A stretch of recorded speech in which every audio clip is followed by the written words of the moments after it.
Hey everyone, it's Sean. It's Sunday, so it's time for story time. I'm doing something a little bit different today. It's been absolutely beautiful out because it's getting towards fall, which is my favorite time of the year. I don't overheat as much. I'm not really that great at being out in the sun. But this is kind of like the right kind of temperatures, and it's really nice out. And I love getting lost in the woods. It's one of my favorite things, is to go out and find a trail and then kind of wander off and just enjoy all the sounds of nature and everything that's around me. So that's what I'm doing today, and I'm going to read this really cool book called How Do You Hug a Porcupine? Now, this one is by Laurie Isop, and I thought it would be really fun to read this one since I'm in the woods. I'm actually kind of in porcupine territory right now. Now, there's a few things you should know about porcupines. You probably won't ever see them. They're nocturnal animals.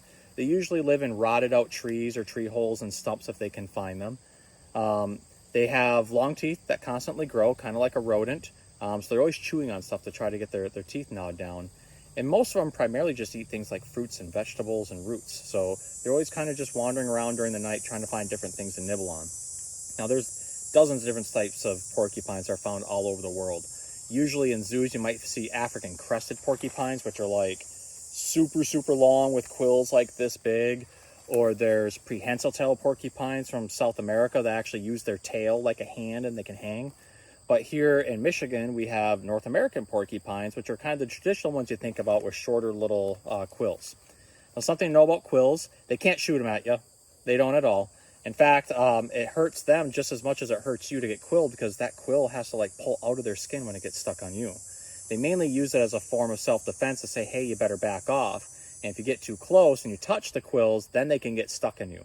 If you look at the end of the quill, it almost looks like a fish hook. There's like little spines and stuff on it, and that's why it gets stuck in your skin. And that quill is actually just like a modified hair. So it's a bunch of hair kind of like grows together really hard and makes that fish hook type thing, and that's how it gets stuck in your skin. So some of you have probably had dogs that have accidentally been quilled by porcupines. Usually it's because the dog gets too curious and gets really close, and the porcupine will like fill himself up with air, and it pushes the quills up, and then it hits like whatever animal's close to him. So hopefully today with our book, we will learn how to hug a porcupine. So we'll see. All right, How Do You Hug a Porcupine by Laurie Isop. Can you hug a horse? Of course.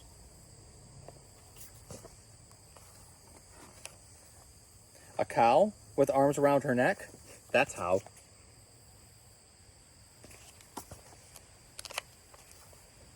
A dog or a cat is not so hard. Just hug them in your own backyard.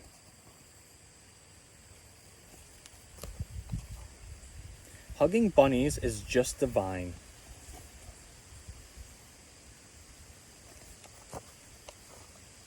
But how do you hug a porcupine?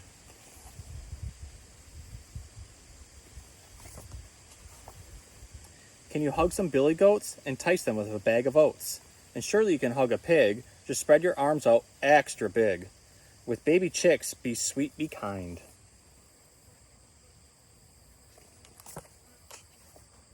But how do you hug a porcupine?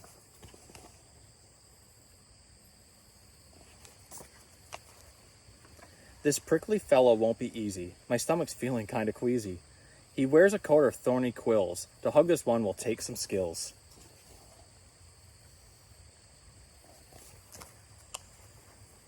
A hedgehog is a little prickly. An ostrich is a little tickly. A chimpanzee will hug you back. I've never tried to hug a yak.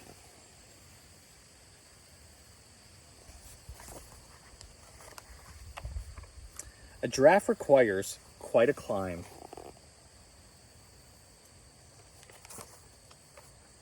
But how do you hug a porcupine?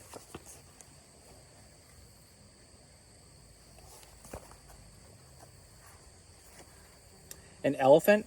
Please hug his trunk. I wouldn't want to hug a skunk.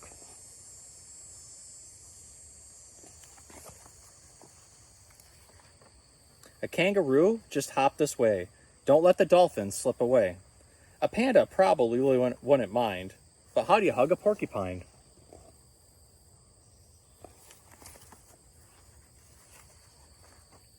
You must go slowly, never hurry. Porcupines aren't soft and furry. His quills defend him from his foes, but I'm his friend, he surely knows.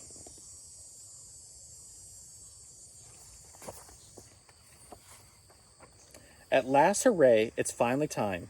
This is how you hug a porcupine.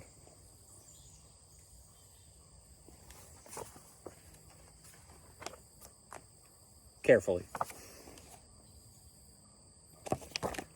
Well, that was a fun one. I hope you guys learned how to hug a porcupine. I also hope you don't ever try to hug a porcupine, because that's probably not a very smart idea, even if he seems like a friendly one. In fact, with wild animals in general, it's probably best just to leave them alone. One of my favorite things about coming out and walking around out in the woods is just to be able to watch animals. I'll flip over logs and rocks and things like that so I can find snakes and salamanders and toads. And I just like to look at them. Sometimes it's just fun to see them in nature. And even more fun is when you walk around really slow, you might see some other animals. Like earlier I saw a couple deer. I even walked up on a turkey, and I've seen things like porcupines and raccoons and mink. So sometimes the best thing you can do to get away, especially if you're feeling sad or if you're feeling anxious, or maybe if you just want to spend some time alone, you can just walk a trail out in the woods, and you can just sit down, go into the grass, and close your eyes, and then just listen to everything around you. And when you start to concentrate enough and you start to listen enough, that's all you start to hear are the animals. And that's all you start to hear is the trees blowing in the wind and the grass blowing in the wind. Then you can start to get real calm. And that's what helps me out. So one of my favorite things is to come out to woods like this and just sit here and kind of enjoy everything and realize how cool nature is. And then after that, you start to see some cool things and you start to hear some cool things. So hope you guys enjoyed your story, and have a good night.